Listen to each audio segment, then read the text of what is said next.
move it down. It's the first time I've ever had to operate one of these things, so I'm trying to get used to that. So I've been out for a couple weeks. I was sick, and I don't even remember all the other things that have happened. It's been a long time, but it's been a long time since I've been here. So anybody want to fill me in? What did you guys talk about last week? Anybody remember? Remember it all? Breathing into it again. Hold on. There we go. Move that further down. I think I inherited loudness from my dad, so I'm trying to get that back. No? Water from the rock.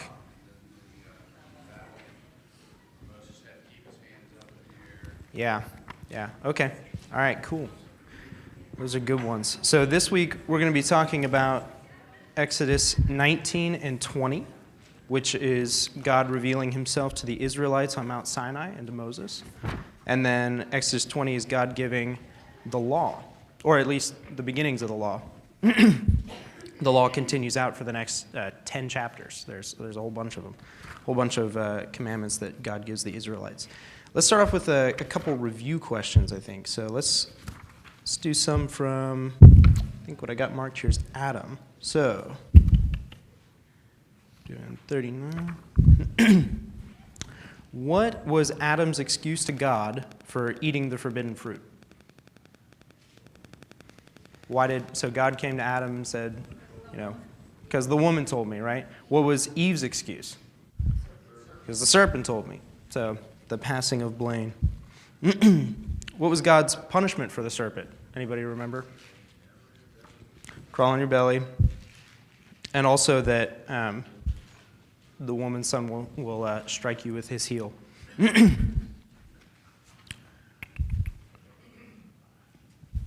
What was God's punishment to man? What was it? Going to have to work all the days of your life, the sweat of your brow. And then to the woman? Yes. Yeah. Yeah, that's a tough one to forget, huh? Okay.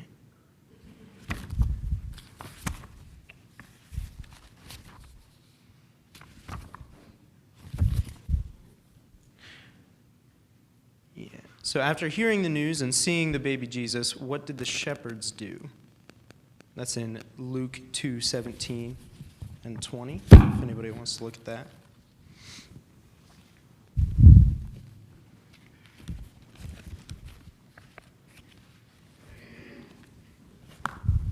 Luke 2:17 and 20.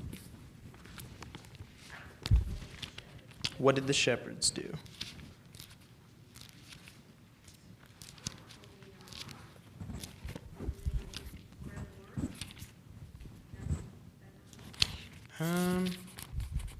Don't think so, but I'll take a look here. I got to remind myself too. Yep.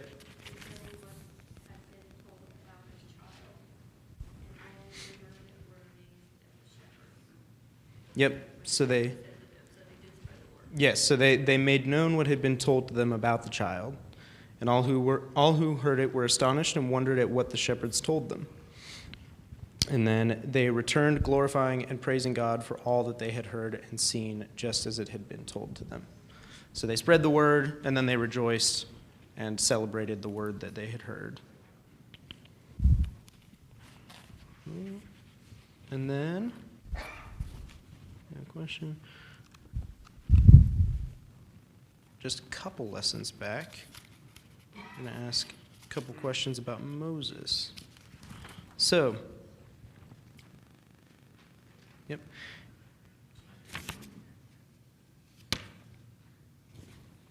God said he would send none of the diseases which he had put on the Egyptians on the Israelites if they would what? And that's in Exodus 15:26.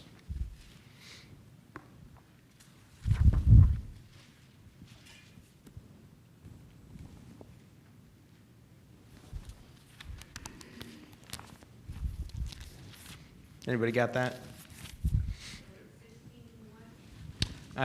Exodus 15:26, yeah. If they would listen and do what is right.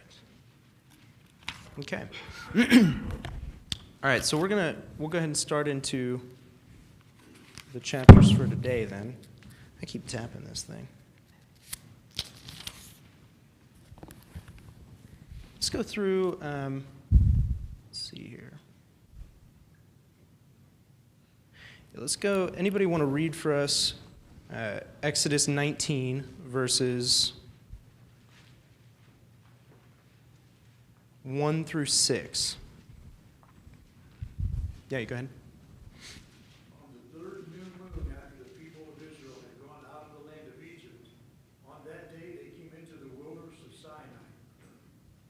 They set out from Rephidim and came to the wilderness of Sinai, and they camped in the wilderness. There Israel encamped before the mountain. While Moses went up to God, the Lord called him out of the mountain, saying, "Thus you shall say to the house of Jacob, and tell the people of Israel, you yourselves have seen what I did to the Egyptians, and how I bore you on eagle's wings and brought you to myself. Now therefore, if you will indeed obey my voice and keep my commandment, you shall be my treasured possession among all peoples, for all the earth is mine. And you shall be to me a kingdom of priests and a holy nation. These are the words that you shall speak to the people of Israel."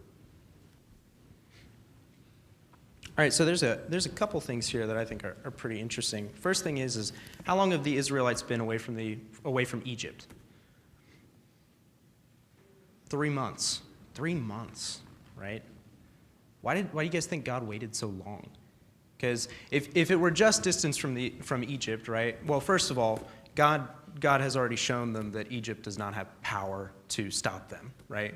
So God's like giving them distance to escape, ? Because, he's already shown them that Egypt is powerless to stop them. So why wait so long when, they're safe already?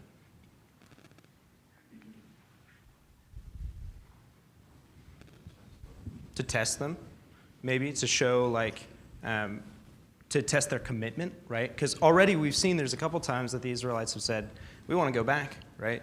We don't want to stay on this path that we're already on, so let's turn this whole boat around, let's turn the family car around and go back to Egypt because we had it better there. And so maybe God was waiting 3 months to make sure that they really were going to stay on the path, or at least make them realize that they themselves have to be committed, right?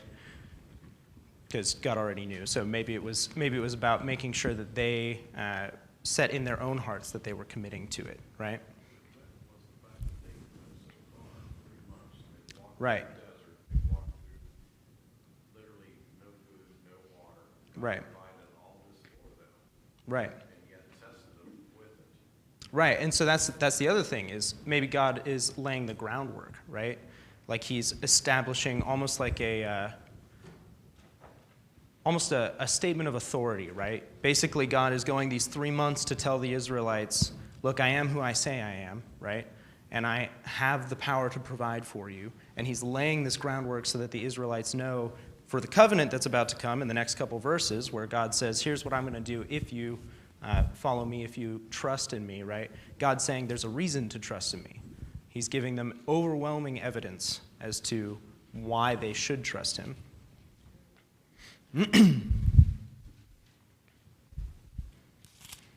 All right, so that's the other interesting thing about this. So God has he's laid a covenant here, right? So this is the second covenant. He gives the first covenant to Abram and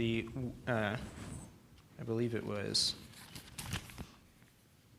in Haran. So that's in Genesis 12, verses 1 through 3, if you guys want to go ahead and turn there real fast. And I'll just read that.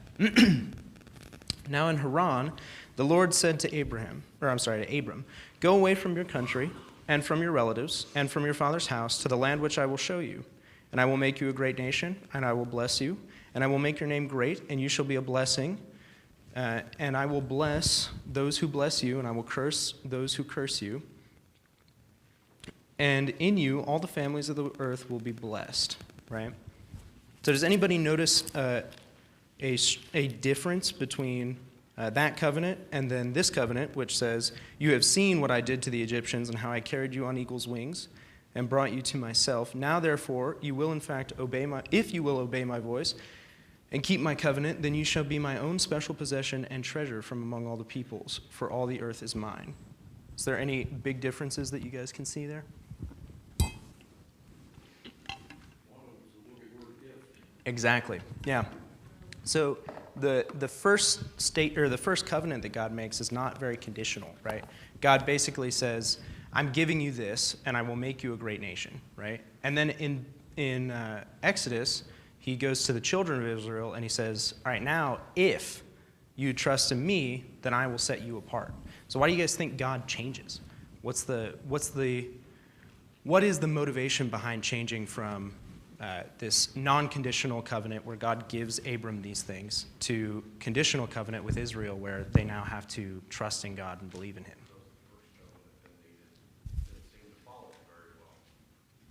Well, so the first covenant, right, with Abram was just in essence that God would give him a great nation of descendants, right, which has been followed, right? So in the thing about the first covenant is that really the only side that has to hold up is God's side, right? Because God promises that he's going to give Abram these things, and then God does give these things to Abram, right? So the difference here is now the Israelites have a part to uphold in the covenant, right? So why is there a change?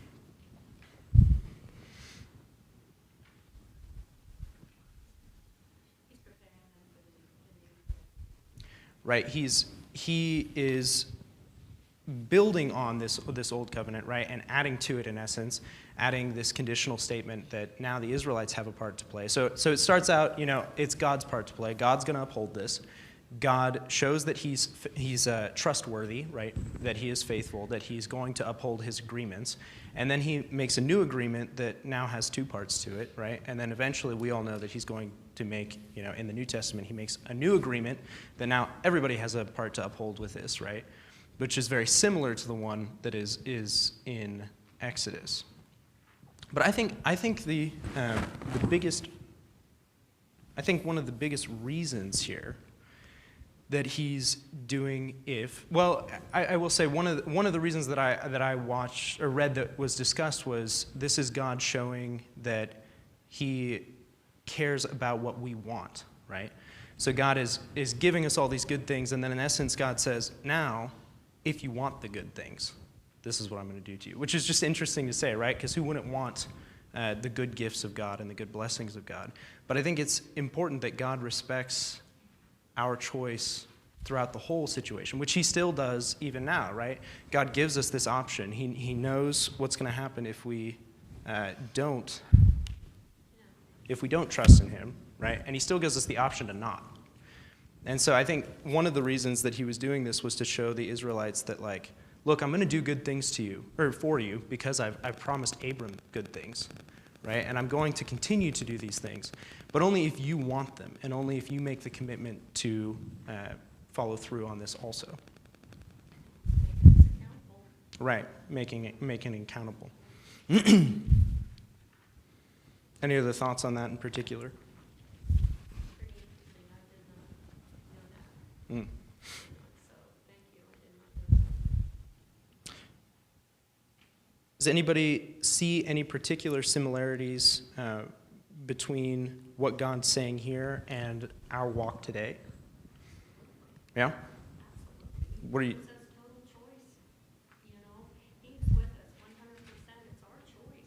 Right. Whether we follow him or not. If we sin, he is there, for forgiveness. But, we have to, Right. We have to ask for it and make that commitment.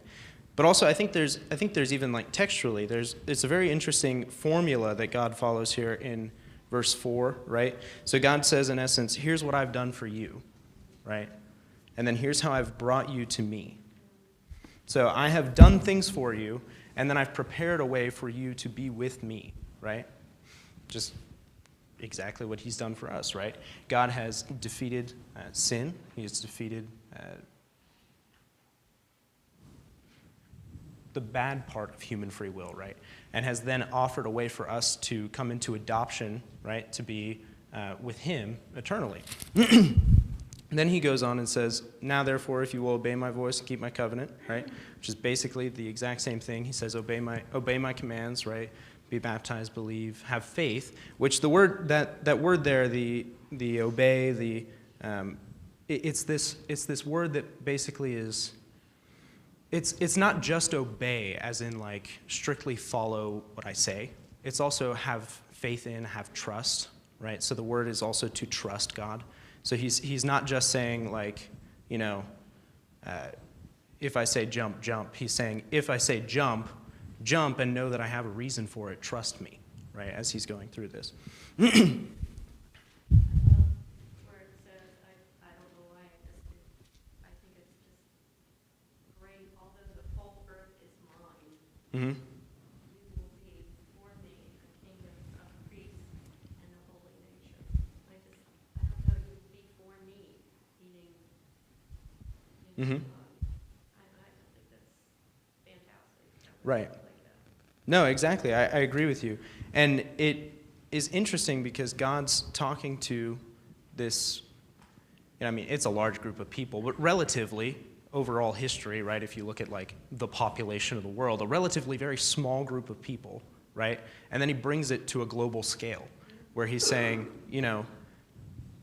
I'm going to do these things for you, and oh, by the way, the whole world is mine anyways, but I'm going to take you and set you apart specifically, right?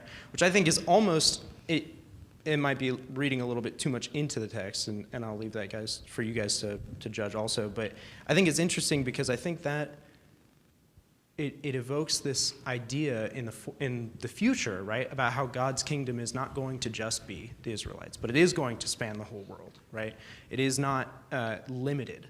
And I think that's, God is saying, this is the whole earth is mine, and I will set you apart as a special people.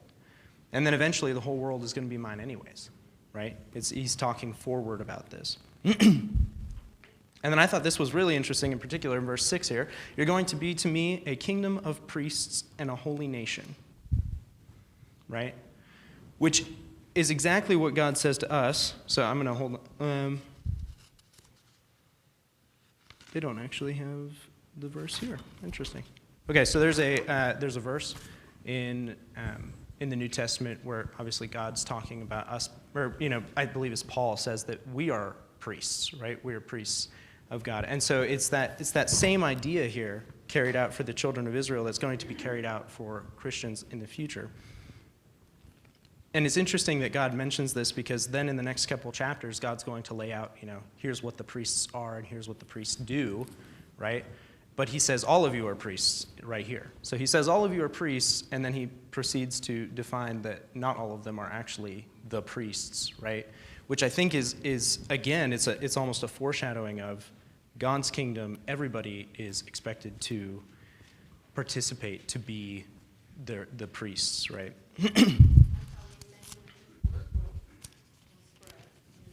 Yeah. We're all going to be priests. We're all going to be those people that will bring the word. And isn't it just amazing that we can look back in the Old Testament and just in the beginning, and he is right there telling us what he wants us to do and what he wants us to be. Yeah. Yeah, I agree. He brings Jesus and everything, but yet he's still. Isn't that amazing? Yeah, yeah. Well, and that's, I've been talking a lot about Exodus with my dad and reading a lot about it, and that's one of the things that stands out to me also is that Exodus just as this almost analog to Christian life, right? And it shows that this has been like in God's plan since the beginning. It's not just been a recent development, right? And that there's actual background and reason for these things, which we'll actually come back to here in a couple minutes. So we'll go ahead and move on. I'm running shorter on time than I thought even. All right, so I'll go ahead and just read the next couple sections here. So Moses called for the elders of the people and told them all the words which the Lord had commanded him. All the people answered together and said, "We will do everything that the Lord has spoken." So let's put yourselves in the shoes of the Israelites. What is God's covenant? What is God asking you to do? Just to follow him, to trust him, right? But trust him in what? He hasn't actually told them to do anything yet, hasn't he? That was something that kind of struck me as really interesting. God says, okay, follow my commands. And the Israelites are like, cool. What are God's commands? What does God ask them to do? It's not, he didn't actually lay this out yet. And it's funny because in the next couple chapters, that's where he lays it out. He says, hey, so follow my commands and I will bless you. And they say, all right. And then he says, okay, now that you agreed, here's what the commands are, right? And they have to listen. And then they break them immediately, which we'll talk about later on anyways. But that jumped out to me. I thought that was really interesting. So we will do everything that the Lord has spoken. And Moses reported the words of the people to the Lord. The Lord said to Moses, behold, I will come to you in a thick cloud, so that the people may hear when I speak with you, and may believe and trust in you forever. Right? That's another thing that I thought was really interesting, because God starts out this whole situation and says, you have seen what I've done to the Egyptians. You've seen how I've carried you on eagle's wings, right? Which, to me, I think this just evokes this idea that, God has done exactly what we were talking about. For 3 months, he's preserved them, right? He's been the only reason that they survived in the entire wilderness. I've carried you on eagle's wings, and I've brought you to myself. And then he says, okay, so now that they have agreed to the covenant, I'm going to make sure that they believe, because I want to give them a sign, or I want to show them that I'm real, right? Which I just thought was interesting, because God's giving them, again, it's this, he's constantly giving them these reasons to believe and to see. All up till now, he's only spoke to Moses. Right. Now he's saying, I'm going to speak to you through a cloud where they can hear me. Right. That's a whole different. Now they're going, whoa, wait a minute. It's not just Moses, it is God that's bringing us these commandments that are not. Right. Right. So then Moses repeated the words of the people to the Lord. The Lord also said to Moses, go to the people and consecrate them today and tomorrow, and have them wash their clothes and be ready by the third day, because on the third day the Lord will come down on Mount Sinai in the sight of all the people. You shall set barriers for the people. Got a bookmark covering it. All around the mountain, saying, beware that you do not go up on the mountain or touch its border. Whoever touches the mountain must be put to death. No hand shall touch him, that is, no one shall try to save the guilty party. But the offender must be stoned or shot through, whether man or animal, he shall not live. When the ram's horn sounds a long blast, they shall come up to the mountain. So what does it mean that God says to consecrate the people? What is it to consecrate? Clean themselves. Just to clean themselves? So, yeah, that's I think that's part of it for sure, to be clean. But why is it is it special? Is it a special cleaning? Is there a reason to do it?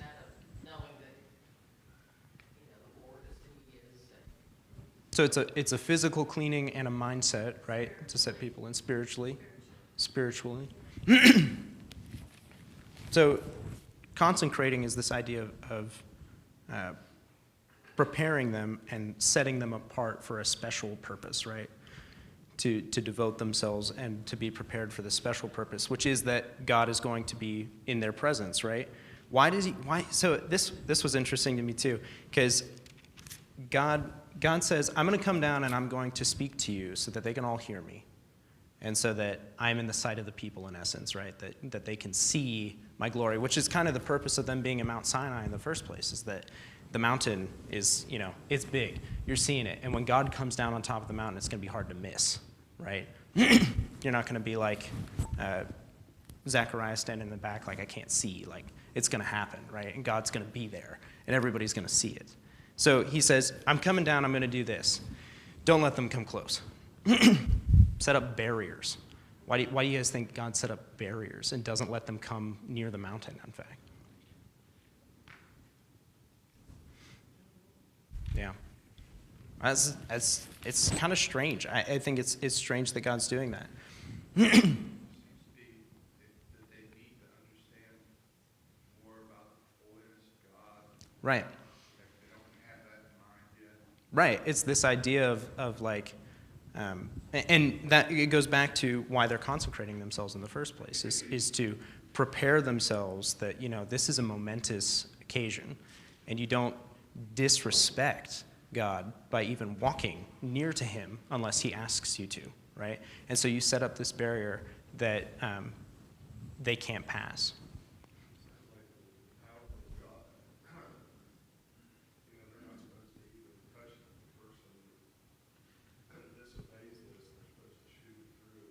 Right.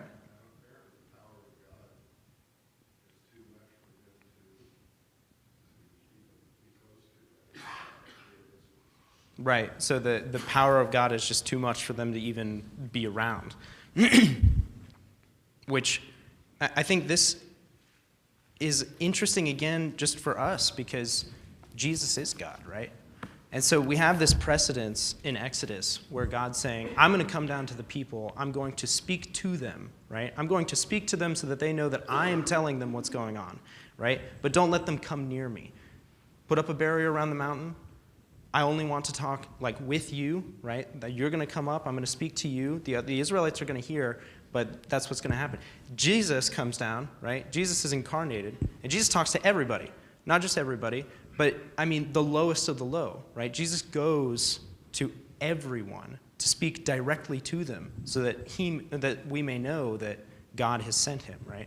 And that God's word is what he's saying, which is just this interesting dichotomy between. I don't even think it's dichotomy is the right word, but it's just this interesting breaking of precedence where God has said, I'm going to speak, and they're going to hear me, and then God says, you're going to interact with Jesus, right? Just this interesting thing there. All right, so Moses went down from the mountain to the people and sanctified them, and they washed their clothes. And he said to the people, be prepared for the third day. Do not be intimate with a woman. So it happened on the third day, when it was morning, that there were thunder and flashes of lightning, and a thick cloud was on the mountain, and a very loud blast was sounded on a ram's horn, so that all the people who were in the camp trembled. Then Moses brought the people out of the camp to meet God, and they stood and presented themselves at the foot of the mountain. Now Mount Sinai was wrapped in smoke, because the Lord descended upon it in fire. Its smoke ascended like the smoke of a furnace, and the whole mountain quaked violently. And it happened, as the blast of the ram's horn grew louder and louder, Moses spoke, and God answered him with a voice of thunder. The Lord came down on Mount Sinai to the top of the mountain, and the Lord called Moses to the top of the mountain, and he went up. Then the Lord said to Moses, go down, warn the people, so that they do not break through the barriers around the mountain to the Lord to see me, and many of them perish. Also, have the priests who approach the Lord consecrate themselves, or else the Lord will break forth against them and destroy them. Moses said to the Lord, the people cannot come up to Mount Sinai, because you warned us, saying, set up barriers around the mountain and consecrate it. Then the Lord said to him, go down and come up again, you and Aaron with you, but do not let the priests and the people break through the barriers to come up to the Lord, or he will break forth against them and destroy them. So Moses went down to the people and told them again about God's warning. This was a weird passage to me. Anybody, anything stand out to anybody in that section in particular? I thought it was weird how God says, okay, don't let anybody come near me, right? They set up these barriers.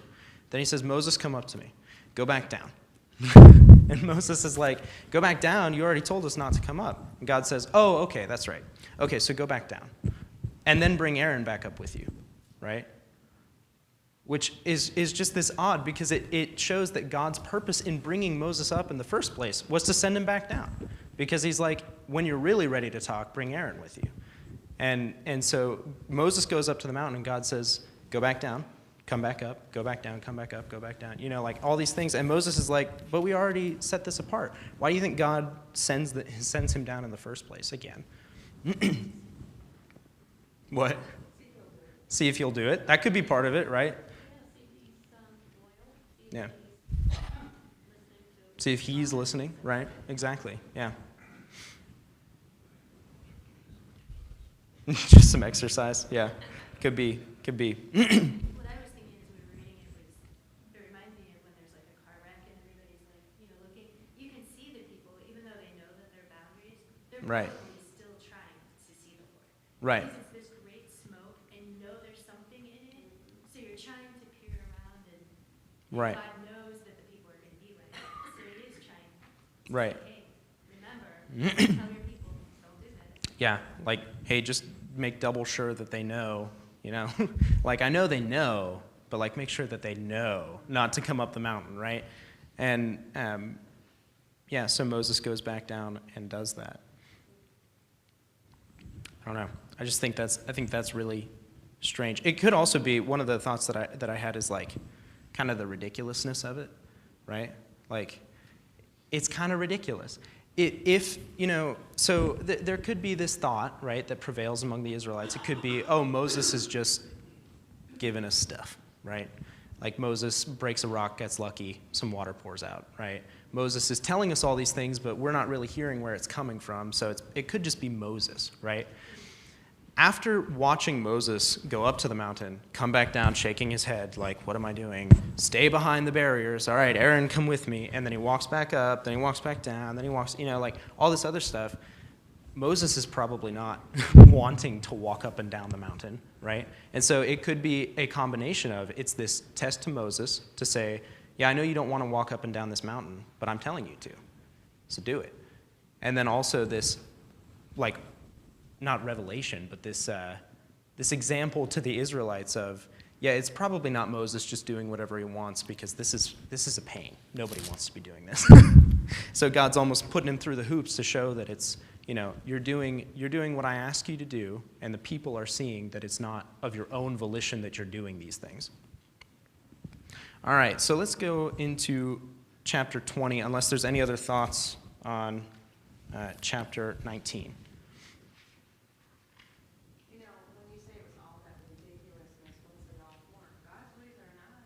Yeah. Yeah. I mean, think of all the little things through Scripture. Even Jesus had spit, dirt. And Yep. I mean, he could have just said, you can see, but he did all these little, I think, purposely to make us be obedient. Like even the walls of Jericho. Right. Walk around. Right. Right. That's after he took a few men out. Well, exactly. And Paul even says, It's not you, it's him. Right, exactly. And that's his point. right. Be obedient and listen. Right. Well, and have faith that there's reasons for what I'm doing, And I think that Paul touches on that a little bit when, I'm really bad about this, I can't remember the book, but I remember the statement. Paul is saying, in essence, he has brought the wisdom of men to nothing, right? It's like he gives us, Paul says, we could have come and spoke to you with elegant words to try and convince you, try and confuse you, but that's not what we said. We said that the Savior died, right? Which is, why? But that doesn't even make any sense. But God has made the wisdom and the sense, right? He's made that to nothing because that's, like, God came and gave us these things, and that is what he showed us. Just kind of interesting. All right, so running short on time, as always. That's all right. Then God spoke all these words. I am the Lord your God who has brought you out of the land of Egypt, out of the house of slavery. You shall have no other gods before me. You shall not make for yourself any idol or any likeness of what is in heaven above or on the earth beneath or in the water under the earth. You shall not worship them or serve them, for I, the Lord your God, am a jealous God, visiting the iniquity of the fathers on the children, to account for the sins of their fathers, to the third and fourth generations of those who hate me, but showing graciousness and steadfast love and kindness to thousands of those who love me and keep my commandments. Yeah, so first thing here, I kind of love how God is restating, right, in verse 2. So verse 2 sounds very similar to chapter 19, verse 4, right? You have seen what I did to the Egyptians, how I carried you out on eagle's wings and brought you to myself. And then in chapter 20, he just begins by saying, I'm the Lord your God. I've brought you out of the land of Egypt and out of the house of slavery, right? He's restating this. Here's the reason. It's almost this like, like, why are we doing what we're doing kind of statement, right? God says, I have done these things for you, right? Therefore, now these next things, you shall have no other gods for me, right? It's a response to this idea of, I have given you these things, and in gratefulness, your response is to not have other gods before me, to not make yourself any idol, right? Then, so he says, I'm a jealous God, right? What does that mean?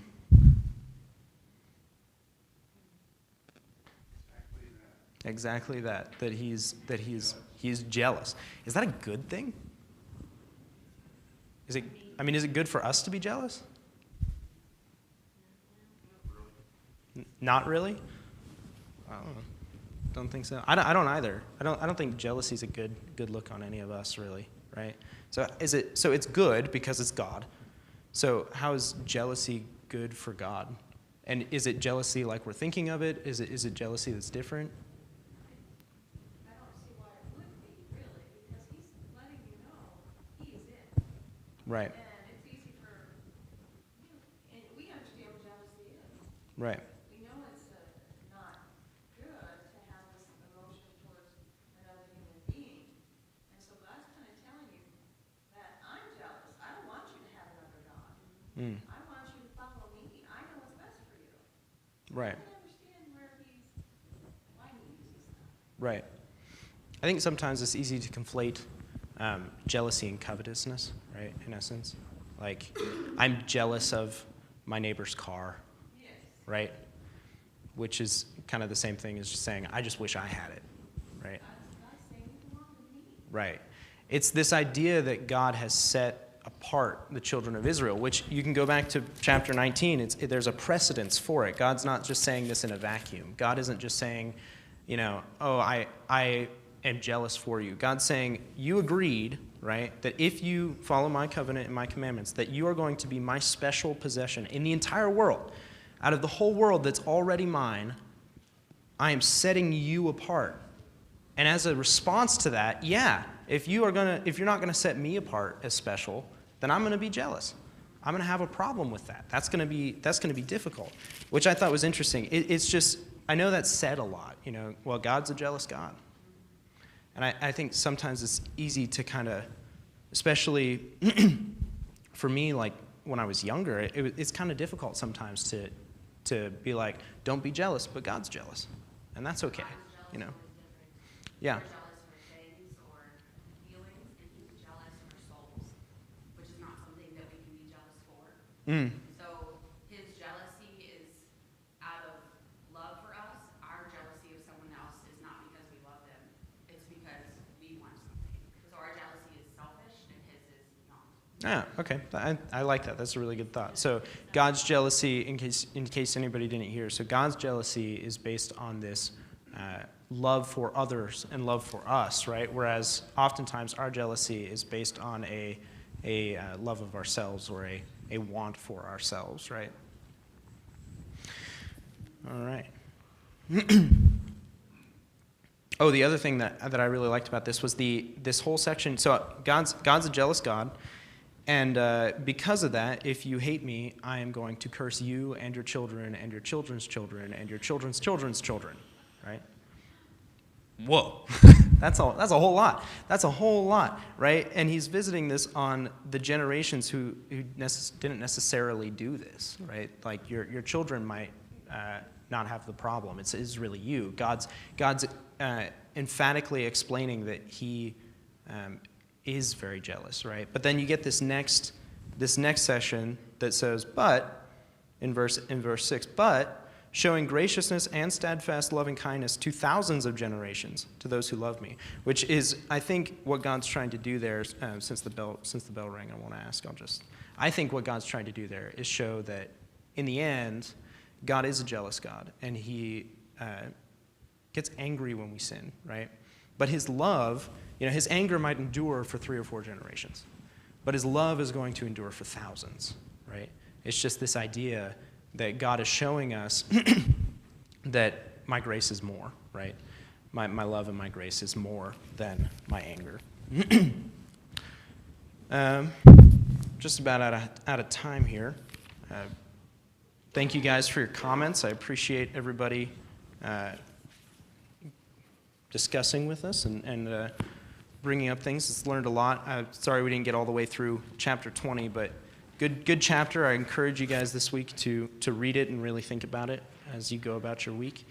Think about the Ten Commandments and the more that follow and how God has set us apart as priests in his kingdom. I think, so are we done, or is there the second bell? I can never remember. No, we're done. Oh, there's just one. All right. Thank you guys very much. Appreciate it. There it goes. I can't like end on a good note, right?